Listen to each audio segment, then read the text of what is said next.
भतीजा की। उत्तम धन की सार्थकता यही है कि जैसे जिन गौओं की सेवा नहीं होती या जो गौएं असमर्थ हैं, रोगी हैं, उनके दुख निवारण की बहुत बड़ी बात है। खूब भाव से चलो, भगवान का यश गाओ और स्वयं नाम जप करो और धर्म से चलो। जीवन का यही लाभ है। और जितना परोपकार कर सको, अर्थ बढ़े, तो ऐसे ही परोपकार करना चाहिए। जैसे कर रहे हो ऐसे परोपकार करना चाहिए।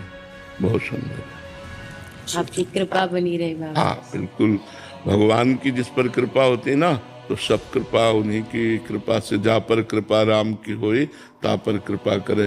तो खूब नाम जप करो, भगवत पार्षद हो, अपने स्वरूप का चिंतन करो और परमार्थ करो। जितना आवे अपने पे कम खर्चा करके परमार्थ पे खर्चा करो। जीवन का लाभ, परहित सरिस धर्म नहीं भाई, पर पीड़ा सम नहीं अपना। तो जो दूसरों का हित करता है, भगवान उससे बहुत प्रसन्न होते हैं।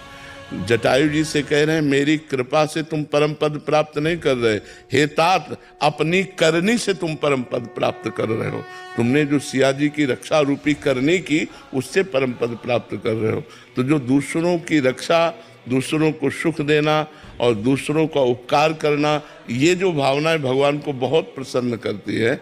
इसलिए बहुत सुंदर बात की जो गौओं की सेवा की, ये बहुत उत्तम बात है। बाबा कभी कभी एक भाव आता है कि ब्रज में जन्म दिया है, हमारा खाम्बी ब्रज में आता है गाँव। ये ठाकुर जी की सेवा है नाम जप की, लेकिन ब्रज में जन्म लेने के बाद भी ऐसी सेवा दी है कि ब्रजवास नहीं होता। हाँ देखो,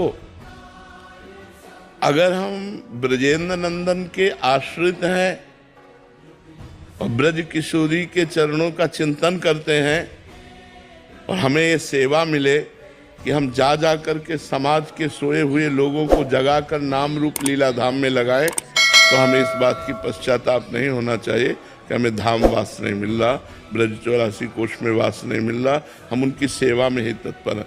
बहुत से हमारे सिद्ध महापुरुष बाहर जा जा करके लोगों को जागृत किया है। अगर संत, वैष्णव, भागवत प्रवक्ता, रासाचारी ये ना जाए ना, तो कोई वृंदावन को और प्रभु की तरफ हाँ जाने ही ना। बहुत से सोए हुए लोग हैं जिनको घसीट करके भागवताचार्य वृंदावन लाए, जिनको घसीट कर रासाचार्य वृंदावन लाए। रास आदि के द्वारा हम ही जो आए हैं ना, तो रास के द्वारा ही तो आए। अगर रास न देखी होती तो हमारे अंदर लोलुपता ही न बढ़ती, प्रिया प्रीतम की जो आसक्ति बढ़ी वो रास से ही बढ़ी। तो भागवत है, रास है, ये जा जा करके जो बाहर, अब जैसे रासाचार्य जन्मे ब्रज में और अधिक समय बाहरी व्यतीत होता है, यहाँ रास वहाँ रास, ऐसे भागवताचार्य का है, यहाँ भागवत वहाँ भागवत। तो हम भगवान का जस गा रहे हैं और भगवान के पार्षद हैं। हमारा चाहे जहाँ शरीर छूटे, हम धाम में ही जाएंगे, धाम से बिलग नहीं जाएंगे। ये दृढ़ विश्वास होना चाहिए। हम धामवासी नहीं हो पाए, लेकिन धाम उपासी तो हैं। तो धाम उपासी और धामवासी एक ही गति होती है। जैसे हम वृंदावन महिमामृत का जब गान करते हैं तो दोनों पक्ष रखते हैं, एक धामवास का और एक धाम आश्रय का, धाम उपासना का। यदि आप धाम उपासना और आश्रय लिए हो तो आप अमेरिका में रहो तो भी आपको जब शरीर छूटेगा तो आप वृंदावन ही आओगे। जैसे भारतीय सैनिक कहीं भी शरीर छूटे तिरंगा में लपेट के भारत ही आएगा, ऐसे ही धाम का जीव कहीं भी शरीर छोड़े वो धाम ही आएगा। अब हम लोग धाम के शरणागत हैं, गुरु के शरणागत हैं, नाम के शरणागत हैं। अब हमारे मंगल में थोड़ी कमी होनी है, इसलिए थोड़ा तो मन में लगता है, लेकिन उसको पश्चाताप में न ले और खूब उत्साहपूर्वक भगवत लीला गुणानुवाद गायन कीजिए और जो अर्थ मिले उससे अपने परिवार और समाज का पोषण कीजिए।